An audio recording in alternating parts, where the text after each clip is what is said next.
மக்கள்கிட்ட புரிதல் கிடையாது. இவர்கள் கால்நடைகள், கோயம்ஸ். சில விஷயங்கள் நான் சொல்றேன், எவ்வளவு நாளைக்கு நம்ம பேச முடியும்னு தெரியல. ஒரு விஷயம் புரிஞ்சுக்கோங்க. இது வந்து நான் இப்பவே இந்த வீடியோலயே பதிவு பண்ணிடுறேன்.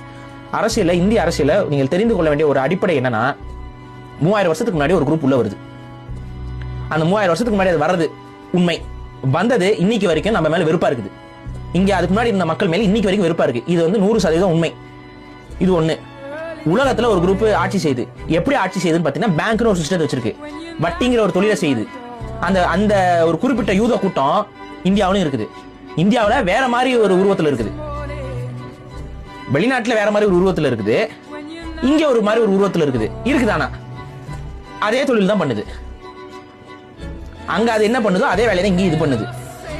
இது கிட்ட தான் எல்லாமே இருக்குது. நாட்டுடைய பொருளாதாரம், நாட்டுடைய நீதி, நாட்டுடைய எல்லாமே இது கண்ட்ரோல் இருக்குது. இது சிறுபான்மை தான். ஆனா பெரும்பான்மையை நம்மள மாடா பாக்குங்க. அவன் கோயம்னு பாப்பான், இவன் நம்மள மாடா பாப்பான். இது மாறாது. இதை நான் இன்னைக்கு இருக்கும்போது நான் சொல்லிடுறேன். இதை மண்டையில ஏத்திக்கோ, அவ்வளவுதான் நான் சொல்ல முடியும். இந்த கூட்டங்களை நீ புரிஞ்சுக்காம, இந்த பேங்கிங், இந்த விஷயத்துல எப்படி மக்களை கட்டுப்படுத்துறது, இவங்களோட இது சிம்பிள் தான். பிரச்சனை இவனே உருவாக்குவான்.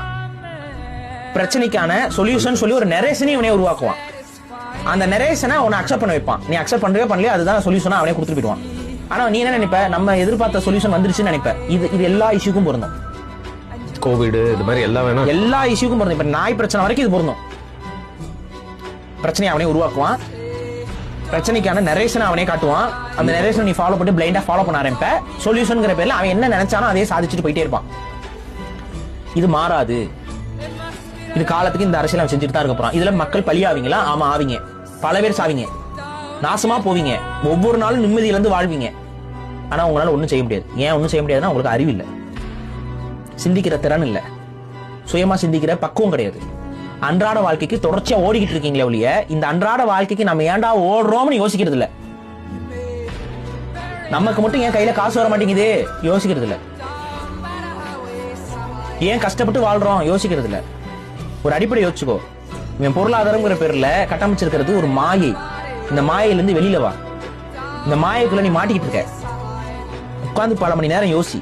உன்னோட மனதை ஒருநிலைப்படுத்தி யோசிச்சினா, இப்ப நான் சொன்னதை வச்சுக்கிட்டு நீ பிடிச்சினா உன்னால கண்டுபிடிச்சிட்டு வர முடியும். தேடு. இது இவ்வளவுதான் என்னால சொல்ல முடியும். இதை நீ தெரிஞ்சுக்கிட்டீங்கன்னா, அவனோட ஒவ்வொரு சதி திட்டமும், அவனோட ஒவ்வொரு செயல் திட்டமும் அவனால புரிஞ்சுக்க முடியும். ஒரு பாரிசால வந்து சொல்லணும், இன்னொருத்தர் வந்து சொல்லணும், அவர் வந்து சொல்லணும், இவர் வந்து சொல்லணும்னா நீ எதிர்பார்க்க மாட்டேன். எது என்ன நோக்கத்துக்காக கொண்டு வரான், அதனால அவனுக்கு ஏற்படக்கூடிய பயன் என்னங்கிறது உனக்கு முழுமையா புரியும். இதை தெரிஞ்சுக்கிட்டு நடந்துக்கோங்க தான் என்னால சொல்ல முடியும்.